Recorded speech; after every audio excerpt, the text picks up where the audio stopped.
Greetings everybody, and welcome to a frequently asked questions guide for Dragon Quest of the Stars.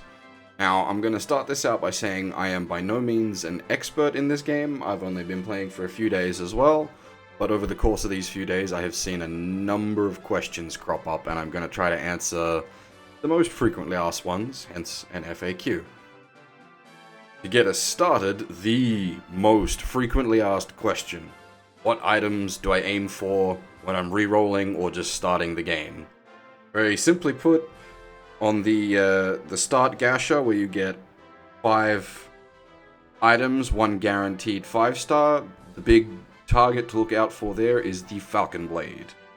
And then when you roll on the Metal Slime banner, you're aiming for the Metal Bow or the Metal Boomerang. Realistically, any 2 to 3 metal slime weapons will do you well. If you get that within 1 or 2 10 rolls, you're pretty good.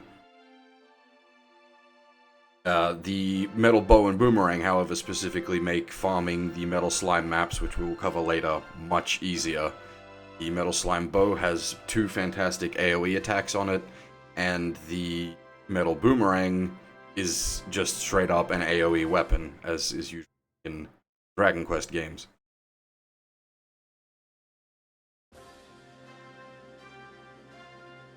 Right, let's jump in.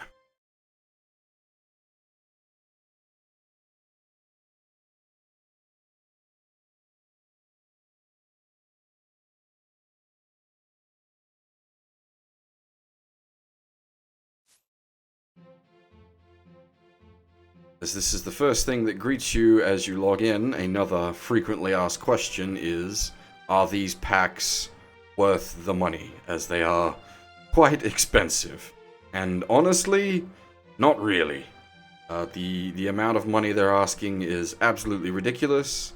The gear you get is decent, but with the way the gear works in this game, you can limit break the gear to make it better. The gear you get from these packs cannot be limit broken. They max out at plus 25 instead of plus 50 like all other 5 stars. For the asking price, not worth unless you're really rolling in cash or really like the look of a specific set. They do give you a reasonable amount of starting power. They are certainly strong gear, but they're not pay to win, as it were.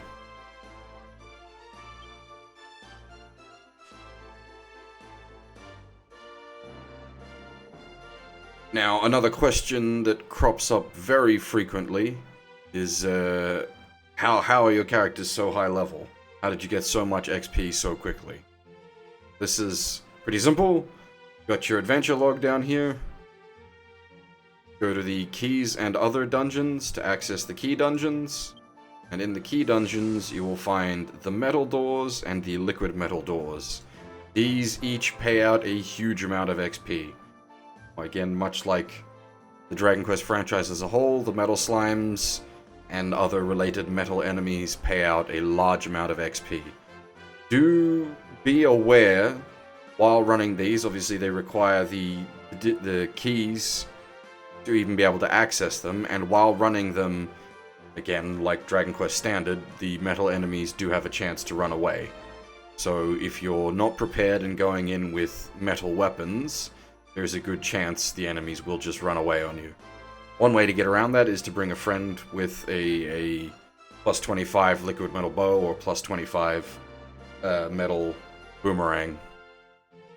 That's your easiest way to get XP early on, as you'll get a fair amount of keys just from progressing the story and doing the content initially.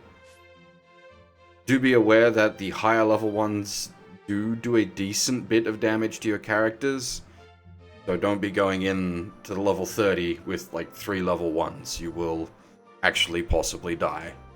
And then the same applies to the liquid metal door for higher levels. Higher level grinding.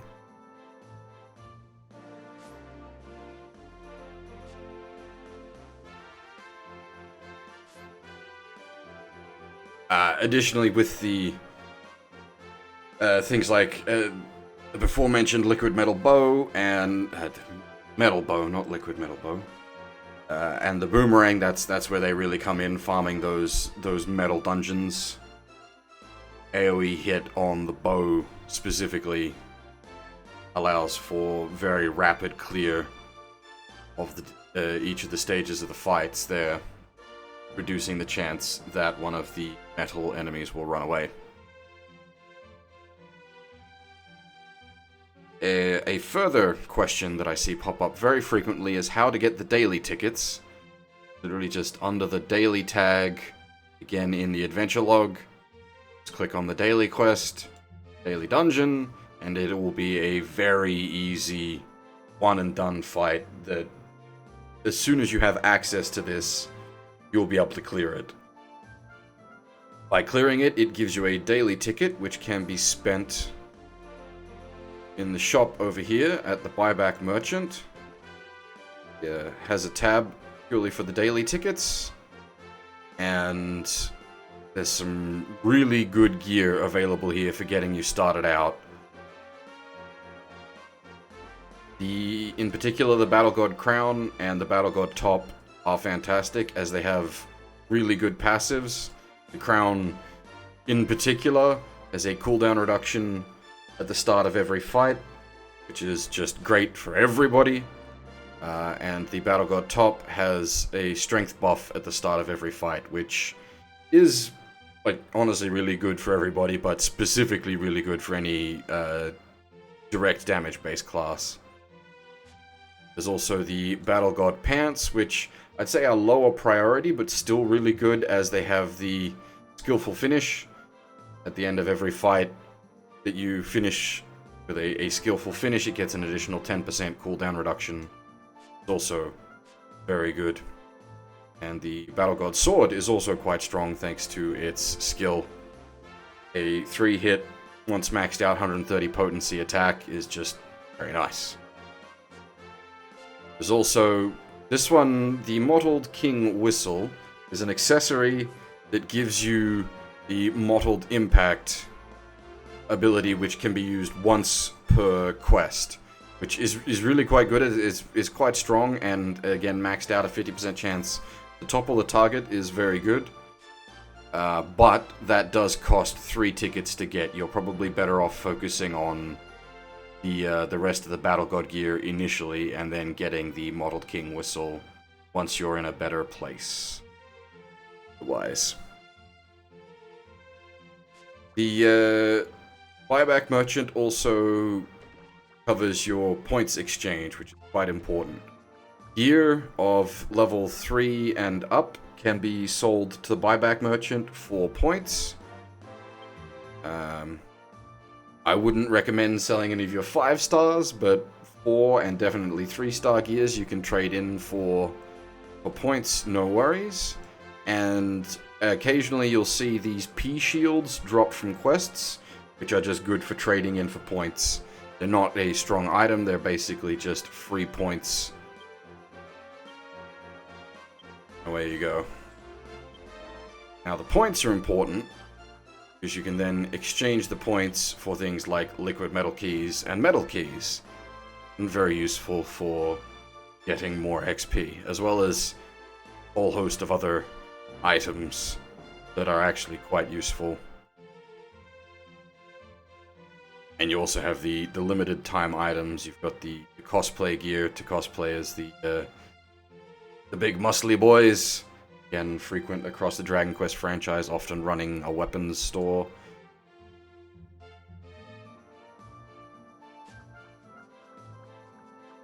Do keep the points trader in mind.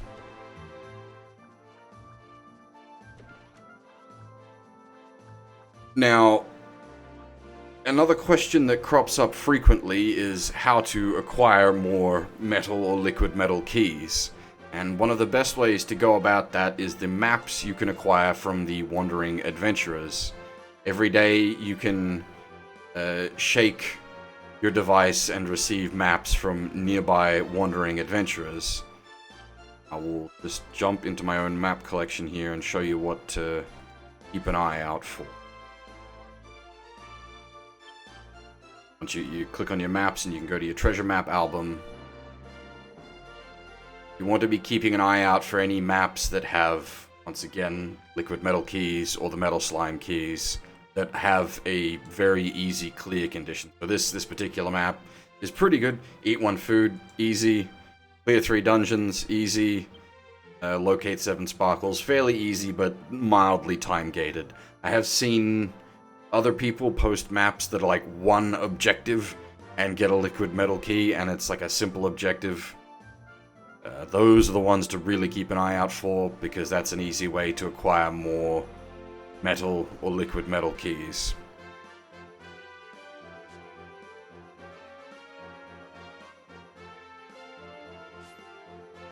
Right. Now for the sort of the single player mode, the main game in particular, several things to keep an eye out for. Your account level. The higher your account level, the more you have access to. You'll notice my shop section is fairly filled out. As you begin, there won't be a lot available there for you, and as you level up, more will become accessible. Do make sure to get to at least, it's about halfway through Chapter 2 when you get access to the Dharma Shrine, or the All Trades Temple as it's called in English. As by that point you'll have unlocked most of the functionality, and that will also unlock your ability to change job classes. So you'll be able to get off of the default job and into an actual job class and get those leveling. An additional question that comes up very frequently is, what are the regional specialties? A bunch of these little places around the map that'll unlock as you progress either the main game or the side quests that are called regional specialties, and they essentially just produce items available for you to collect. Do make sure that you upgrade the regional special facilities, get more items, and potentially much more items, as well as reducing the production time. Give you an example as we come over here. Just recently unlocked Fishing Village. By spending the upgrades. It's now fully upgraded, reduces the production time, and increases the amount produced. Those are your regional specialties. Do make sure to be upgrading those as you go through. Also, make sure to be doing all the side quests. They're not really optional in this, as they unlock the different regional specialties as well as contribute to your account level. And as it stands, the maximum account level is about 21.5, based on all of the quests and side quests that you can do currently in the game. And obviously, again, as I said, the higher the account level, the more features you unlock, but also the higher your AP is.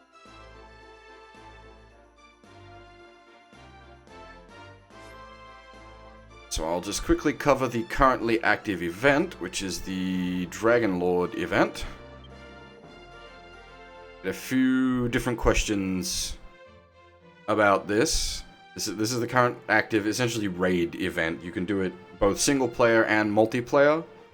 And you can get the Ratadome / Antagle. I don't know how to pronounce it in English. Gear from clearing these quests. Keep in mind, the multiplayer has much higher drop chances, because you get, if you host, you get an additional drop, and you also get additional chance-based, but additional drops for each person, real person playing.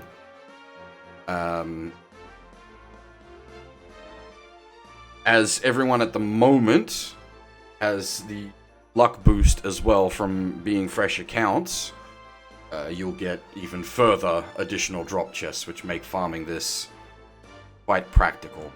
Also, keep in mind the another question that frequently comes up is, how do you do the food combos, or what food combos are available in the multiplayer if each person puts up one of the same slime dumplings. Get the initial food buffs from each individual one, and then a combo food buff. The big one that gets everyone excited is the 4 metal dumplings at once, which gives you plus 300% XP. So if you're looking for another way to farm out XP and you've run out of keys, a good way to do that is to take on the heroic ranked Dragon Lord with plus 300% XP. One thing to keep in mind with the Dragon Lord gear is you do need quite a lot of them to max it out. You can get them to plus 50. They aren't quite as strong as if you got a level 5-star piece of gear to plus 50, but they are quite good and definitely worth farming out at the start of the game, as you won't have much in the way of other equipment available to you. That'll be excellent gap fill for your characters. But you do need, in the end, 26 copies of each piece of gear to max them out. The first copy for the base gear, and then 25 additional copies to get them maxed out. That will take a bit of farming, but it is worth it, as it'll be some of the best gear you can earn without having to worry about going through the Gasha.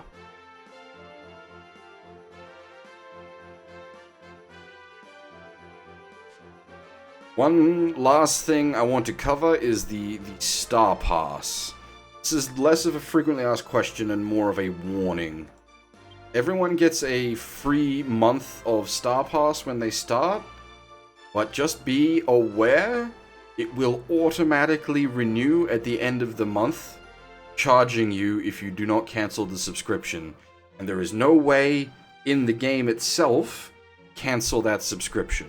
I don't know how it works for iOS, as I don't have an iOS device, but on Android, you have to go into your Google Play account and make sure to cancel the subscription. Don't let that catch you out. One thing, though, with the Star Pass, especially if you take the free Star Pass now, it gives you a pull from a single pull from a lucky chest. And that lucky chest can also potentially give you the Falcon's Blade if you didn't get it on the tutorial Gasha roll.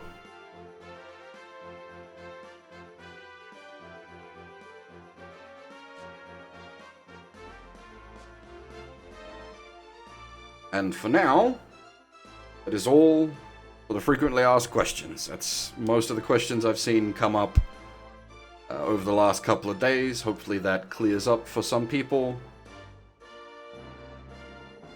If you'd like any further information or anything else you're unsure about, feel free to ask. I can probably answer most common questions at this point. Anyway, that is all for now. Thanks for watching, everyone, and hopefully I'll see you all next time.